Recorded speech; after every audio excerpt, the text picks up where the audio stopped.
Hey, what's up guys? In this quick video, we're going to be looking at the new iteration of aim punch in PUBG, which was introduced in patch 35.1. And between a whole weekend full of matches and sitting in the training grounds, letting my friends shoot me, it's going to give me time to sit here and really familiarize myself with this new system and make me understand just how much this is going to impact PUBG's gunplay. Just kind of do a quick review of the aim punch intensity chart. Pistols, LMGs, ARs, and DMRs all have a very low level of camera shake and aim shift, but gradually increase with the type of caliber the bullet is. 7.62 obviously hitting a little bit harder. But as you can see, SMGs, shotguns, and sniper rifles are insane now. And while I do think this chart can be a little misleading, there's a couple things we're going to go over in this video that are going to leave you with a little bit more information than you previously had on this new system, and hopefully also take the survey in PUBG and just please let the devs know what you guys think about it. One thing in this chart or any dev letter that I've read about aim punch doesn't include is armor. While it does seem to be a very minimal amount, the type of armor you're wearing does actually impact aim punch, which is a good thing and a bad thing at the same time. Level 1 armor really doesn't mitigate aim punch that well, but because its durability is so low, you really don't feel it that much. Level 2 armor is really depending on what weapon your enemy is using. SMGs, DMRs, and sniper rifles have the highest effect, while assault rifles, aim punch feels very minimal. Level 3 armor, however, this was the biggest surprise for me. While it does have the least amount of camera shake, because its durability is so high, you actually feel the effects of aim punch more than any other armor class. Now with that out of the way, we're going to be going over every single weapon class, testing it against level 1, level 2, and level 3 armor to give you guys a side-by-side comparison on how intense the aim punch is for every single armor class and the corresponding weapons. Starting with pistols, which had the lowest level of aim punch, every single armor class handled pistols incredibly well, with very minimal camera shake and aim shift. LMGs, which weirdly had the same level of aim punch as pistols, exhibited very little aim shift and camera shake between all three armor classes. Shotguns, on the other hand, while having a very high level of aim shift and camera shake, when tested at 25 meters, aim punch really seemed fairly minimal. Level 1 and level 2 armor were depleted within one shot, while level 3 gear it took 2 shots to deplete my health completely. So this really tells me that even though shotguns have a high level of aim punch, within 25 meters, if you have level 1 or level 2 armor, you're going to get one tapped anyway. It's not really seeing a huge impact with shotguns so far. SMGs, on the other hand, within 25 meters had significant levels of aim punch between all three armor classes. While SMGs do have a significant amount of camera shake and aim shift, level 2 and level 3 armor are impacted more by this only because of their higher durability, especially with level 3 gear. If you're going up close quarters with somebody with an SMG, you're going to feel a heavy amount of aim punch with every single shot that you take before your health is depleted.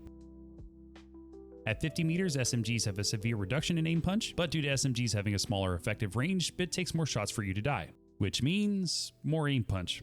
When testing all three armor classes, level 1, level 2 armor depleted fairly quickly at 50 meters, but level 3 armor, man, your camera just keeps shaking. It's crazy. So my takeaway was, it seems like SMGs basically got another buff, as they're trying to make them more viable, especially in in-game situations.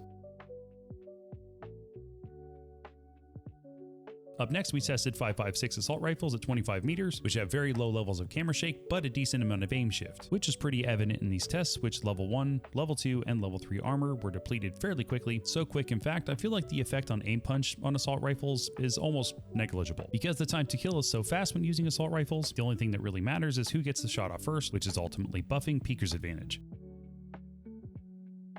When testing 5.56 assault rifles at 50 meters, saw pretty similar effects, while we did have very low levels of aim punch and level 3 armor once again being the most impacted because it's higher durability, you're going to take more shots, which equals more aim punch. Now testing 7.62 assault rifles at 25 meters, which does give you higher camera shake, but less aim shift. Aim punch was barely noticeable with 7.62 assault rifles because they typically have higher damage than 5.56 guns. They were shredding through all three armor classes fairly quickly, which resulted in less impact from aim punch, which really doesn't make a lot of sense because the 7.62 caliber is bigger. You would think it would have an increased effect, not decreased. Testing 7.62 assault rifles at 50 meters yielded pretty similar results. Pretty odd because at 50 meters, it's actually supposed to have less aim punch than 5.56 assault rifles. And you can see while there's a decent amount of camera shake, there's really not a lot of aim shift going on here, which means that if you're in a gunfight against somebody with a 7.62 assault rifle at this range, you technically would have a better chance shooting your attacker purely because of the type of weapon they're using. Doesn't really make a lot of sense to me. I would prefer it to be more skill-based than, me losing a gunfight just because of the weapon I decided to use. Next, we tested 5.56 DMRs at 200 meters. 5.56 DMRs specifically have a higher level of aim punch at 200 meters compared to 7.62, and are supposed to have a lower level of camera shake, but higher aim shift. And boy, they weren't lying. Between all three armor classes, it can take up to 4 shots to erase your health completely. But man, I'm salty with this amount of aim shift. It makes using DMRs feel a little too overpowered in a way. If me and another player are engaged in a fight at 200 meters, both using DMRs, as soon as one of us gets shot once or twice, due to that camera shake, I'm pulling off, opposed to sticking the fight out and trying to go for the pick.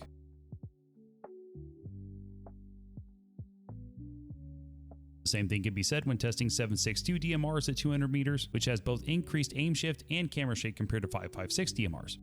Similar to assault rifles, 7.62 DMRs have a higher damage output, and because level 1 and level 2 armor only take 3 shots, and level 3 taking 4, the effects of aim punch don't feel really as dramatic when compared to 5.56 DMRs because of this, although the aim shift is pretty strong.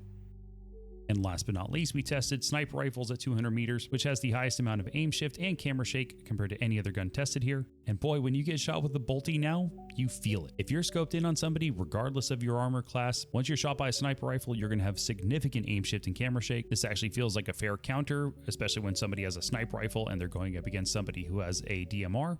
Where a highly skilled player with the DMR would be able to get those 2 to 3 shots off really quick to get the knock. Once they get shot with the bolty, they might rethink over peeking. So I don't know, guys, what do you think about aim punch so far? I understand that as the game progresses throughout the year, they're going to be trying to make meta changes, and this could be just step 1. But when you have something as perfect as PUBG's gunplay is, I just don't really see why you'd reinvent the wheel. So make a believer out of me. Leave a comment down below. Let me know why you think aim punch is good or why you think it's bad. Again, thank you guys for the support as always. If you appreciated this video, feel free to like and sub. Love y'all, and I will see you guys on the next video.